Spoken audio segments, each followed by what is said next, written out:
Um, anyways, if you don't know by the title, I think I'm gonna have a TED Talk a day because I have millions of ideas of videos to film, but I can't really film most of them. Okay, so as you can tell by the title, I'm disgusting. It's about underlying diseases or immune disorders, which kind of is an underlying type of disease. And I'm going to be talking about my challenges and problems that I've had, a whole bunch of medications that I had to take, and my views on trying to find the right doctor to diagnose you if you're going through something. And yeah, it's a lot. So stay tuned and continue watching the video if this is something that you're interested in. Hopefully I inspire you to go out and find a cure for yourself, because there's that one doctor that will change your life. I promise you. I know some of them are, can't say anything too much, but there's that one doctor that will care for you correctly and diagnose you. Okay, so I don't know where to start. Maybe with finding the right doctor to diagnose me. So I went to, off the top of my head, I went to 3 different doctors. I went to one medical doctor, which is I'm not going to call them basic because they go to school for so many years, but your basic family doctor, your basic MD, one that you go see at, like if you have a cold, you go see one of those family doctors. They don't work in the ERs as much, or hospitals, or specialty practices. I went to see one. It was a small town. He diagnosed me with depression and anxiety, and even though I was showing him, and I'm going to insert pictures throughout this video of what I was going through physically with my body, and these are not even the worst of it. I've had different parts of my body swell up, especially my tongue, and if your tongue starts to swell up, that can go into your throat. So that first doctor to diagnosed me, he asked me if I wanted anxiety pills, depression pills. I wasn't depressed. I was depressed the fact that no doctor could find out what was going on with me. I was depressed that he couldn't take he couldn't go to the certain extent and refer me to an allergist or an ENT doctor. He prescribed me steroid pills. I don't remember the specific brand. I'm going to make a second part 2 to this video and show you all the medications that I've taken. I did not take those because it could slow down your heart. It had a lot of bad side effects, but I think I did try to take them. It made me hungry and just not feel good, so I stopped taking those. And I finally started getting different flare-ups, and then that's when I moved back in my mom, and then that's when she's like, no, this is weird. My mom took me to an ENT doctor. The ENT doctor kind of prescribed good. She gave me, I'm going to show you. She gave me an EpiPen. I carry these with me. I try to everywhere I go. So if you know me and you're my friend, I always have one of these with me. If you want me to go into more detail about the EpiPen, just let me know.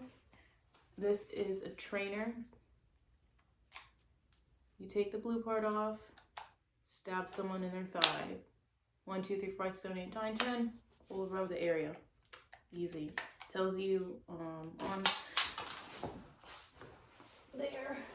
But okay, the ENT doctor gave me this. She prescribed me, I don't think she gave me an inhaler, but I remember her giving me the EpiPen. She was great. She referred me to see an allergist.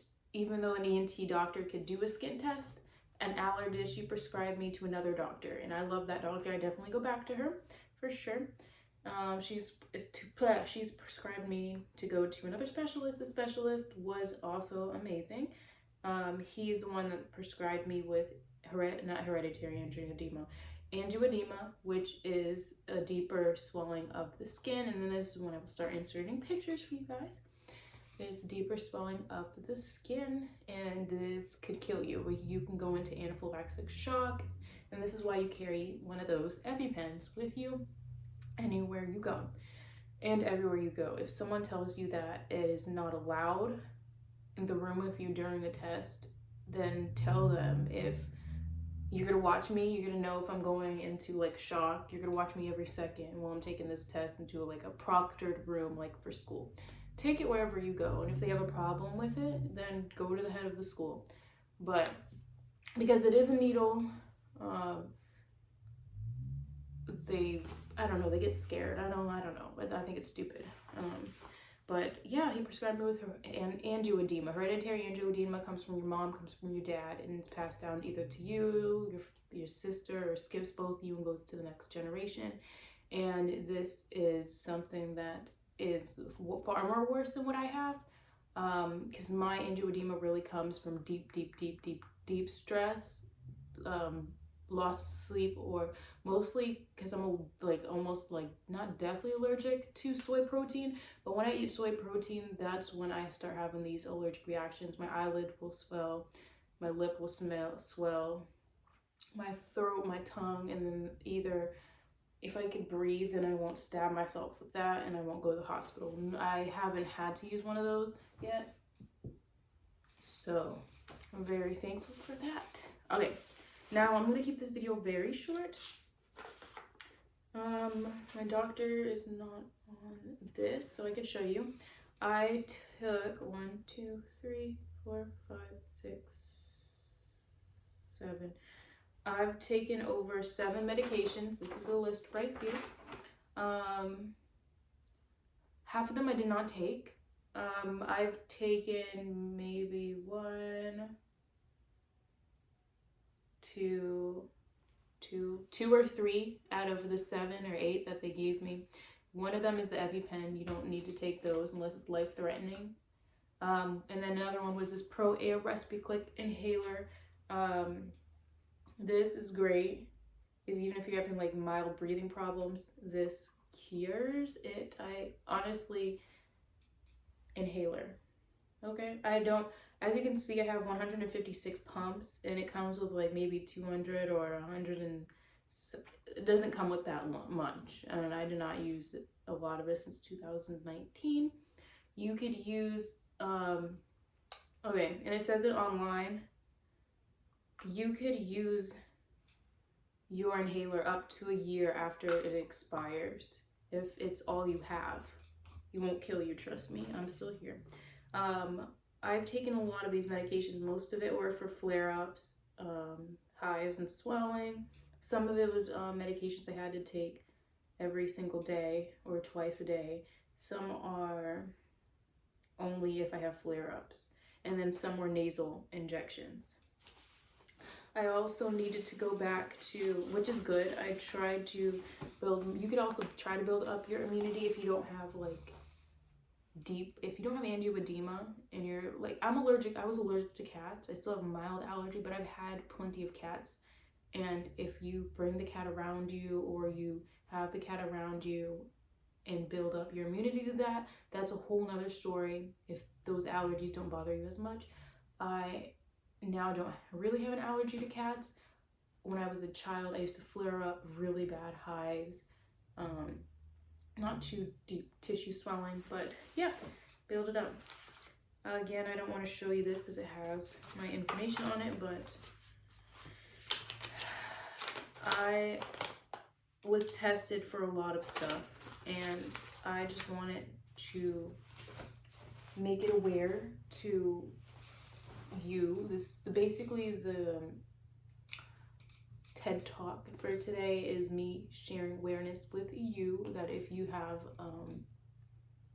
if your thumb hurts and it feels weird, and your doctor thinks you're crazy, that your thumb's fine, and they don't want to refer you to any specialist, or they just prescribe you with depression medication, go see another doctor. Go to a bigger city, go see another doctor. Because any amount, if you're scared of the money, you'll be fine. Is it your health that you're worried about? Okay then. And no money could no, you'll be fine. There's ways to pay that off. Oh, you go see another doctor. You go see a neurologist? You're a doctor. Oh, okay. A medical doctor at another city prescribed you to go see a neurologist, someone that works with the brain and the nerves. They say that, oh, you're starting to get nerve damage in your thumb, which could lead to a stroke or a heart attack or something with your brain. Obviously, I don't know what I'm talking about. I don't think that's a thing, but yes, you can get nerve damage anywhere in your body. But my whole point is, don't let one opinion from one doctor change the fact and don't let them think that you're crazy. Get a second opinion, get a third opinion, get a fourth opinion, until you feel that the doctor cured you. Then just know that it's okay to get as many opinions as you want until you find the answer for yourself. But that's it for now, guys. I made this video way too long. If you want me to go into detail about an EpiPen, an inhaler, or anything medical, or anything that I could answer without giving the actual medical advice, because again, I'm not choking on my own spit. I'm not a licensed medical doctor. I'm not licensed in anything yet until I graduate, but I go more into a different field. I'm not going to become a medical doctor, girl. Anyways, I love you, witches, wizards. Stay magical, and thank you so much for coming to my TED Talk. Bye.